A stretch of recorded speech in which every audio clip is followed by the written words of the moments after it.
Jihad is a community-based civil society member, and we try to build up the capacity of rural families so that they can um, get out of the poverty which they are born into and have a better living standard that also includes good health, environment, livestock, and the other things. Unfortunately, our focus of our policymakers has mostly been on the urban side, and we are in a mess because we are quite indifferent to the rural sector. We've had some focus at this end, but it has not been prolonged for long. The biggest issue we face is illiteracy. Pakistan has one of the lowest literate population, especially amongst youth and adolescents. Worse so, women and rural women.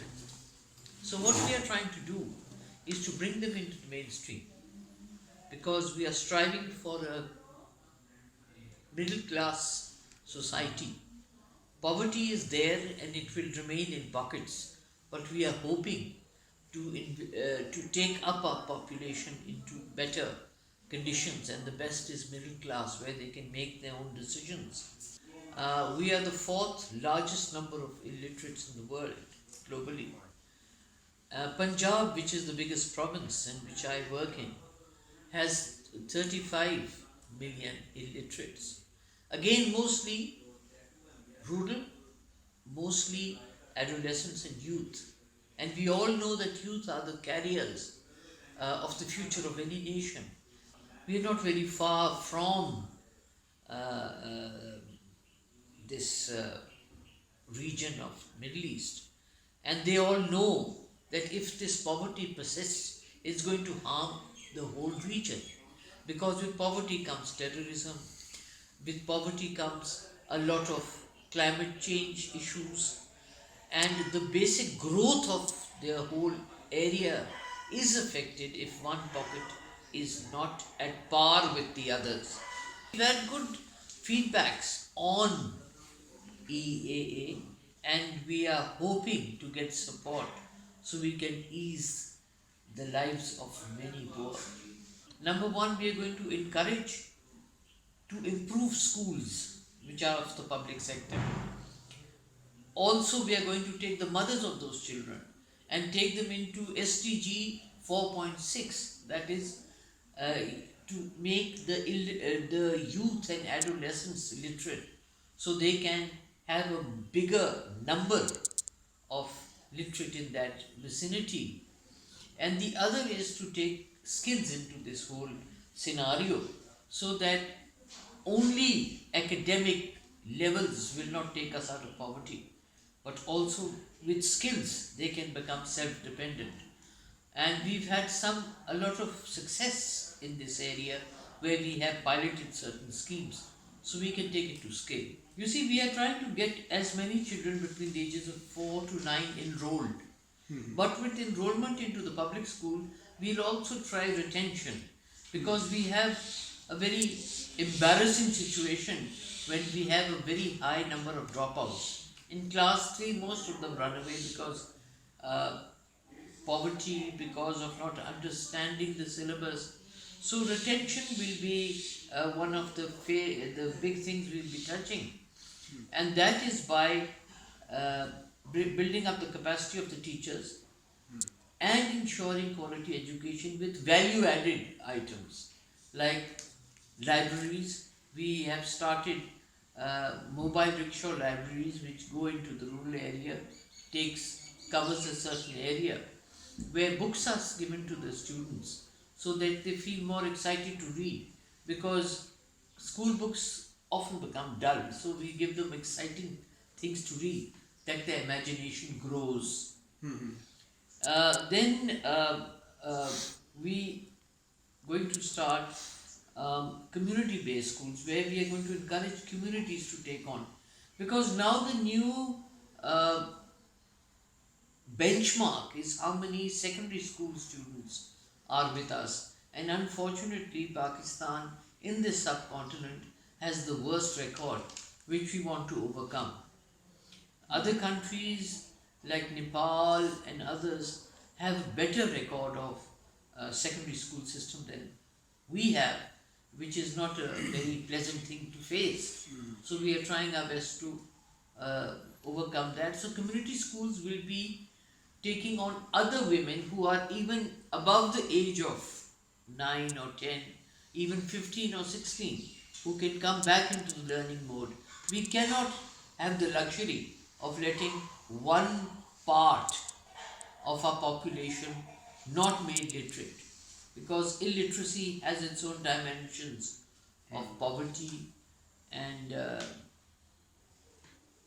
terrorism and all. I think it will be the first time we'll be implementing Section 25A of our Constitution, which says that everyone between the ages of 5 to 16 must be made literate.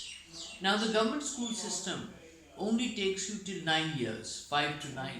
What do you do with older children who have not been able to be absorbed by the public schools because they are over age or whatever?